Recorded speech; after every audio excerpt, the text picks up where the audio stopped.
Hello everyone, welcome to today's show. My name is Spencer Walsh. Thank you so much for joining us here at 10 p.m. Sorry for the few days wait, but we are back and in full force.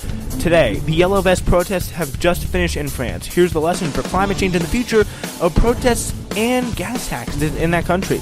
The next big legal case to assassinate unions is on the way. The White House really can't plan for Mueller with Donald Trump in office. Antonio Delgado backed a Green New Deal on the campaign trail, but has dropped cold since the election. He's a representative of New York's 19th district. We will play a little bit of audio from you about the mainstream media's just fevering praise of George H.W. Bush after his death, and Louis Gohmert closes out our show with a little bit of some of his anti-Semitic greatest hits on Fox. All right, so we're going to play that for you.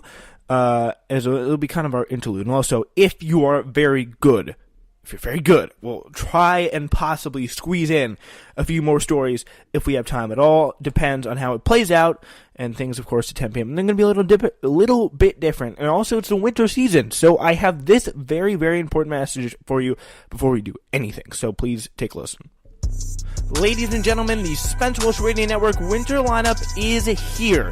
It all starts with the Spenser Walsh Radio Network's flagship classic Newsflash, fast approaching 300 episodes and over 15,000 plays. Global 2 also returns with 3 more episodes planned in this winter season, and one that was just released. You can check it out now. Spenser Walsh Radio Network is also debuting a brand new show covering the ins and outs of the media, both in Washington, D.C. and beyond. The Scoop, debuting December 9th. Finally, SWRN is also debuting For the Win, a show about news, music, sports, and culture all rolled into one. Check out this full, amazing new lineup on Spreaker.com/TSWS and subscribe individually now wherever you get your podcasts.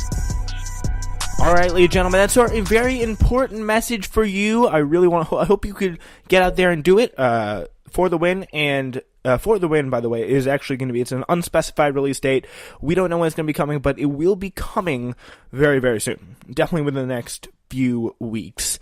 So we will be alerting you, and also going to hear that, you're going to hear us talking about that a lot more on the show. It's important that you realize about all our shows and everything. And also, cool thing, I was on, if you didn't know, I forget if I mentioned this Monday, but James Stanley, he's been on our show many, many, many times, especially in the past couple of months. And he has started a podcast just recently, Put a Talk, and I was on it over the weekend. You can go check it out. It's on Spreaker, it's on iTunes, and I believe Spotify. So that is, all very cool stuff. Our podcast is, again, on all those platforms and more. By the way, if you want to check it out, but just don't go listen to James Stanley and not listen to me. Don't forget me. Yeah, but anyway, that is some of the things that we need to talk about first off. And now we turn to international news, something that we really don't cover very often on the show today. Before they do that, but I'm getting ahead of myself here. Do want to let you know the Scoop is going to be out. It's coming out December 9th, as I mentioned there in that promo, and it will be out for you to subscribe to. After the show. It's going to be on Spreaker, it's going to be on iTunes. If you're not, just keep looking for it, you'll find it, but it's always going to be on Spreaker. It'll eventually be on iTunes podcast, it'll be on Spotify. We're going to work on getting it all out, because it does take time to get to all those positions. So just be patient on that front. All right. In Paris, New York Times has a very interesting quote from a pastry maker from northern France, Vincent Picard. He described himself as a militant ecologist. One who will also join the so-called Yellow Vest protests of a movement set off by a planned increase in France's gas tax. So if you don't know what this gasoline tax is about, it's kind of elements between the far left, so people who supported Jean-Luc Mélenchon in the last French election, where we had some talk of his populism. He was a very populist figure, and we had also a lot of talk of, he was a very populist guy, he was a very socialist guy, kind of like a Bernie Sanders type person, but in France, which means we're left wing. And we also had in the streets this past weekend some people who supported, of course, Macron. It's not Macron. Marine Le Pen, the right winger in that election. So Marine Le Pen and Mélenchon supporters were both out, and even some Macron supporters, by the way, who voted for Macron, who was pretty popular at the time of the French election. His approval rating has now plummeted to 22%, which is worse than George Bush at the lowest point of his presidency and Donald Trump ever. So that gives Donald Trump's more popular than him by a long shot, Macron, the current French president, if you didn't know, which says a lot about this situation. He's been kind of really viewed as elitist in France for a long period of time. His approval rating is plummeting. He can't really keep anyone happy except for wealthy kind of corporate interests. He's kind of like Hillary Clinton. If I had to make a broad comparison to America, he'd be kind of like a male version of Hillary Clinton. So yeah, this kind of whole political dynamic is playing out, and then all of a sudden, this kind of gas tax that they want to put on these people, which very much largely affects poor people in poor people in France, people who drive a lot. They're not in the cities; they're in rural areas, and they have to drive. They can't just hop on the métro or the bus or travel around français or Paris. No, they have to actually get in the car and drive, which obviously causes gas taxes, and that gas tax is going to already add on to the incredibly high price of fuel in France. So they're not very happy about that. It costs, I believe, something around the line of $8, rough conversion, which is incredible. And the fact that they have gas tax on that really hurts the poor and does not hurt, interestingly enough, the far majority of the group of people committing the far majority of emissions, which is corporations. Corporations are the group. I shouldn't say the group of people, because corporations, as we know, are not people. The group emitting far more emissions is corporations. So they're, if anything, the ones that should be taxed the most, not these people.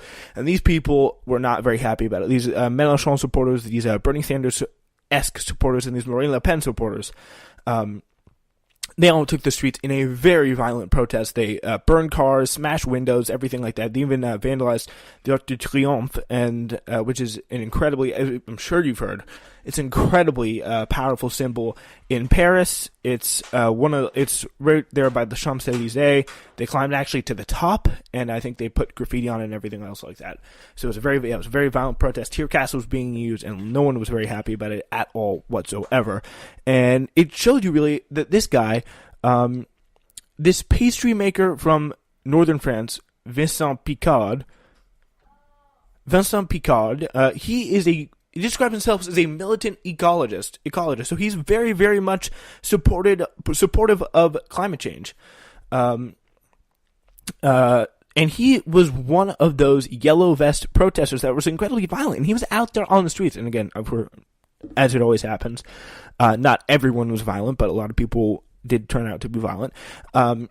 Picard, he acknowledges that a gas tax might encourage the conservation, but he has to drive to work every day. It's the way things work in France. And again, the French people with their small cars and their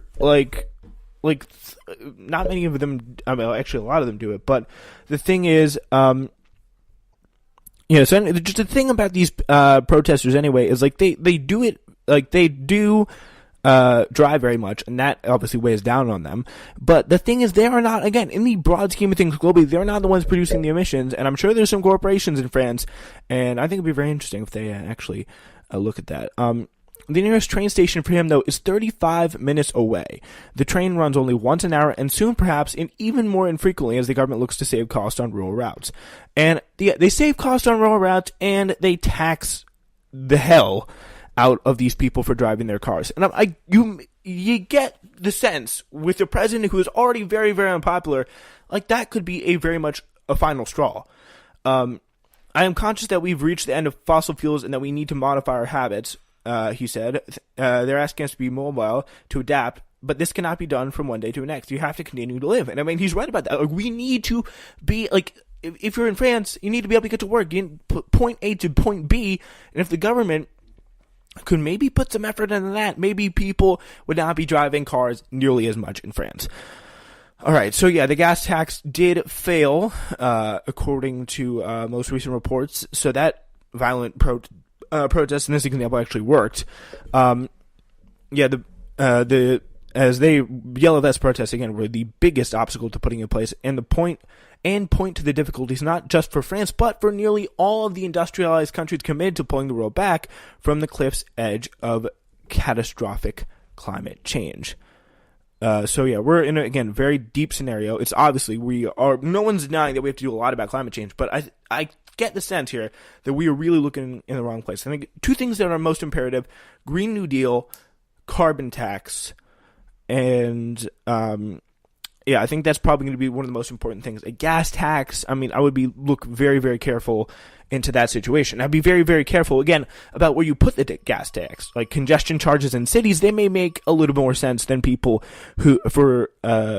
that if you just put it in the country, so like stamp it in the country, so it's not only effective in New York City, for example, it's effective in like Montana. That doesn't make any sense because there's no way for Montanians to get around other than to drive.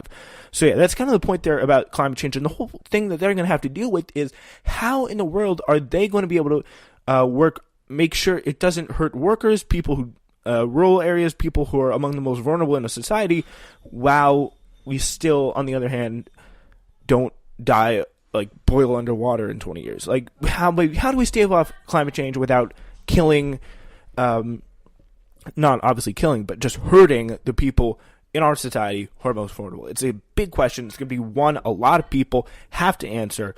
And I think that it's going to be a lot easier than I think people might seem. And what Macron's doing here is not the one. The government's tax, which was written into the law before Macron was elected, was a tipping point for some hard-pressed families already laboring under some of Europe's highest tax burdens, and not just for fuel. And fuel, again, costs an incredible amount. So it angered those who... here's some of the list of people that it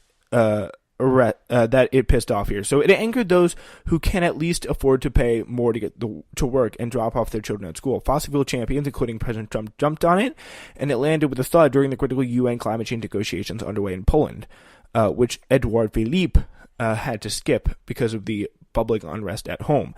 More than that, the decision this week to put a moratorium on the tax increase came after the protests again turned violent, causing 4 deaths and millions of dollars in damage and injuring more than 250 people. Like, that's probably one of the most famous streets in the world that they did this on. The Champs-Élysées, they were riding really through the center of Paris. It was crazy, crazy stuff. And again, you don't like violent protests, but this one worked. That's all I'm going to say about that. And again, it comes down to, the bottom line here is, how are they going to deal with this? How are they going to get past this kind of obstacle of making sure that you don't hurt a lot of people, like you don't hurt the working people? And again, look to the people who, again, have the most money, and look to the people who are, in the broad scheme of things, causing the broad majority of emissions. And those are the corporations. They're not going to like it, but it's the truth. All right, so yeah, we are now going to move on. Just slide on over to our next story of the day. The next big legal case on the way to assassinate unions is coming to the Supreme Court very soon. This summer, as you know, the Supreme Court gutted America's public labor unions with the Janus ruling. Another case can now has the potential to destroy the fabric of basic organized labor in America. It's very serious stuff. Uradnik versus Interfaculty Org is a case brought by the right-wing Buckeye Institute with specific aim of dismantling key part of the U.S. labor law. The case seeks to end the practice of exclusive representation in public unions, the rule that a union represents all of the workers in the workplace, pretty much what the point of a union is. Like, that's what they do. They represent all of the... That's what they do. They represent all the workers in the workplace. That's how a union works. That's how they have any leverage. That's how they have any power. So, in the case, pretty much what's going on, the college professor is arguing that the requirement that the union in her workplace negotiate on her behalf, even if she does not want to be a union, is an infringement. A member of a union is an infringement of her free speech. The case is a part of a long-term strategy by right-wing groups to use the pretext of free speech as a way to destroy protections for organized labor. The Janus case, in which the Supreme Court ruled that no one has to pay public unions for representing them, not even agency fees, which cover the cost of representation if they don't want to, was the most successful manifestation of this strategy so far. So pretty much going on is a very kind of a trumped up case that they're going to continue to do time and time again to try to stop this situation from going down. So the Iran case could be the next step. It's just been appealed to the Supreme Court.